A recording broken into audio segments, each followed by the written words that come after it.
Hey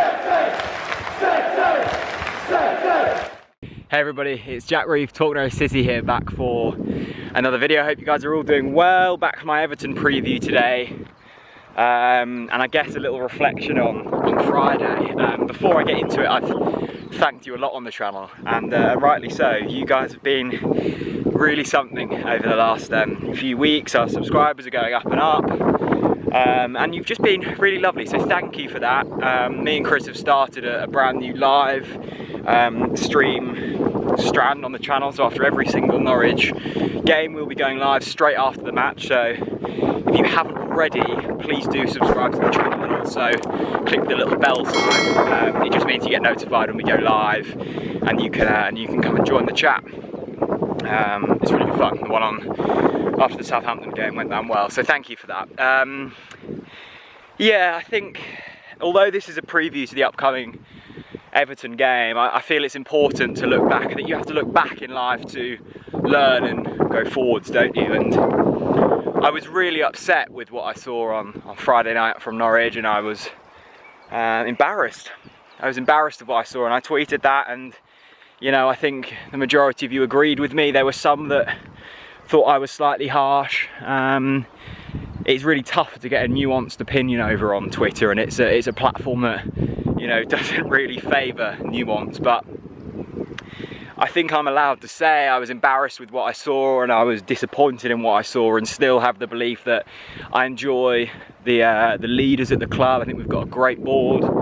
I like the characters. It's probably my favourite set of players I've seen since I've been, you know, supporting Norwich for over 10 years. So it was yeah, it was crushing, and I didn't expect that performance. I was telling all my friends, you know, have a few quid on Norwich at 2-1. We look good value. Hopefully the prep's been good, and we went out and put in that display. And I've only ever left one football match early before, where I've left the ground before the final whistle, and that was a game against Sunderland in the Premier League. I can't remember what season, it was probably like 2016 time, I think. And we had a chance of survival, I'm sure you all remember it, and we just didn't turn up and lost 3-0 at Carrow Road, which basically resigned us to relegation. And that day I felt the same as I did on Friday night. Just a complete, I wasn't sad, I wouldn't say I was sad, but I was just really disappointed, and I expected more from them players. And it's never the result that particularly frustrates me. I'm a relatively calm person, I think. It was the manner of the defeat, and it's really tough, isn't it, to kind of look and dissect performances when everything is so different. We get that there are no fans.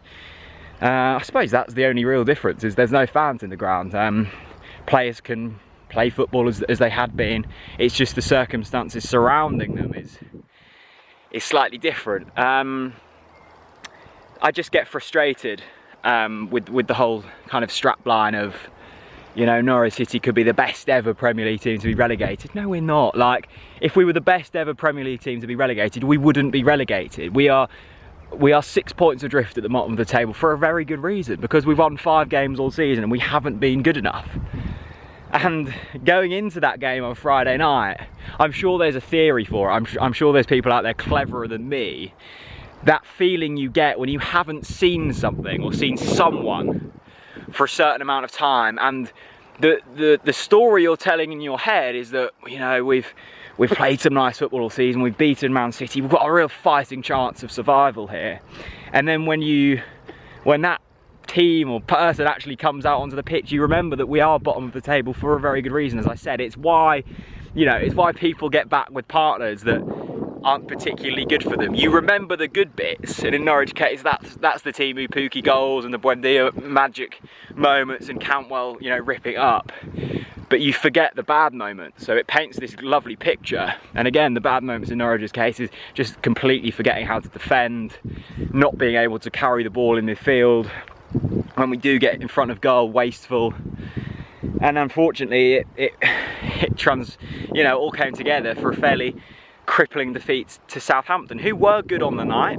I wouldn't say they had to particularly try hard. They were relatively clinical, but they hit the crossbar. They had a shot cleared off the line, missed a one-on-one.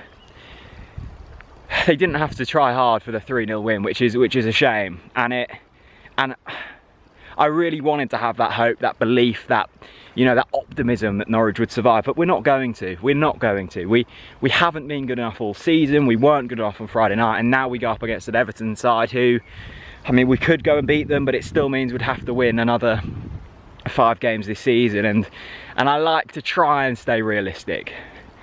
And you just can't look at the way it's gone this season and expect us to survive, unfortunately. And I don't think anyone's particularly done much wrong. I think the recruitment hasn't been the best. I think there have been a few sloppy individual performances, but on the whole, I think the players have tried. There have been moments of brilliance. We just haven't been able to compete in a division that unfortunately is ruled by money. And whatever you think about that, if you haven't got the money, which Norwich don't, you're not going to be able to compete, which is the harsh reality, I think. But that being said, we have to hold our heads high and go into Wednesday's game at Carrow Road against Everton with some kind of optimism. I guess you can't really look at form because there's been such a lengthy layoff. The only thing I would say going into this game is Norwich have had an extra 48 hours to prepare than Everton. They had their Merseyside derby against Liverpool, which ended 0-0. They probably should have won that game, Everton. It was a very, very poor derby.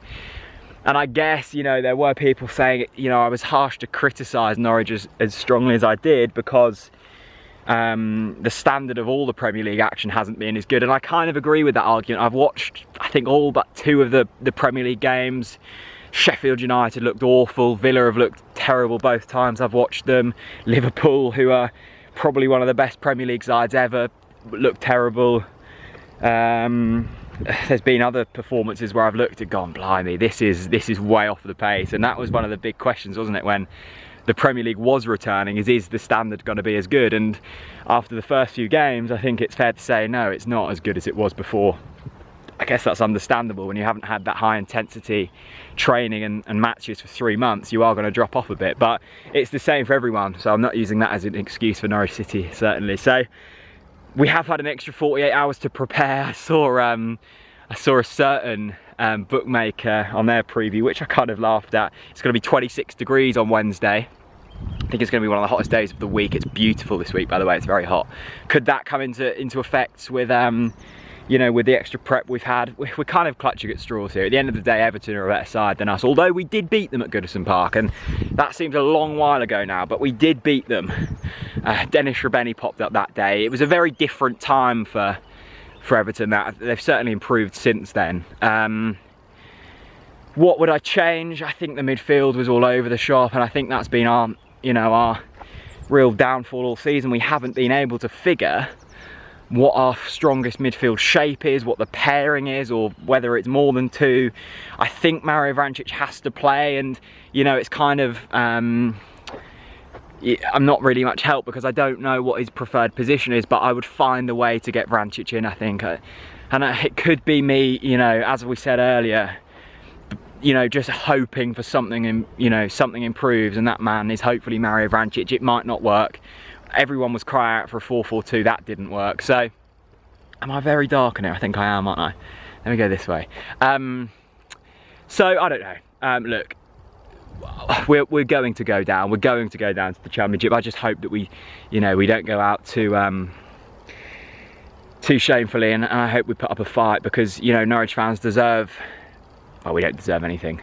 We deserve to see our team put in a performance, and I did speak to one of the players after the game on Friday, sorry, and they were as saddened by it as I was. So the argument that I wouldn't say criticisms to players' faces just simply isn't true. They know as well as we do, and it frustrates me when people put this blind optimism on, and people say you can't criticise footballers. It's, people can see through that. The players know as much as we do that it wasn't as good, and blind optimism has never helped anyone. So yeah, really disappointed with Friday. Hopefully it improves on Wednesday. I changed the midfield. I'm not overly sure what I'd change, which really isn't much help to anyone. But I'd try and get Vrancic in there. Stiepermann, he was one of the big reasons we succeeded last year, and we haven't seen much of him. I'd try and find a way to carve him into the side. But again, it's not easy. It's not easy, and unfortunately, we just do lack a bit of quality, and that comes through not having the money to invest. So, yeah, the defence didn't look great on Friday, but we've got 3 long-term injuries somehow, which just sums up our season, doesn't it? I mean, we've been plagued with injuries all through the season, and just when we thought we'd have a full defensive line to choose from, Hanley, Zimmerman and Byram are ruled out until the end of the season. It's typical, but we can't feel sorry for ourselves. We get up, we go again. Let me know your thoughts on what has happened. This has been very rambly. I do apologise. I get this way when I'm out in the open. It's beautiful today up on the Surrey Downs. I hope you're having a lovely day, whatever you're choosing to do. And hopefully on Wednesday night, we will go into it with our heads held high and hopefully pull out something. I can't say we will, because I've got absolutely no evidence to go off that we will, but let's hope. Thanks very much for watching, and I'll see you again very soon. Bye-bye.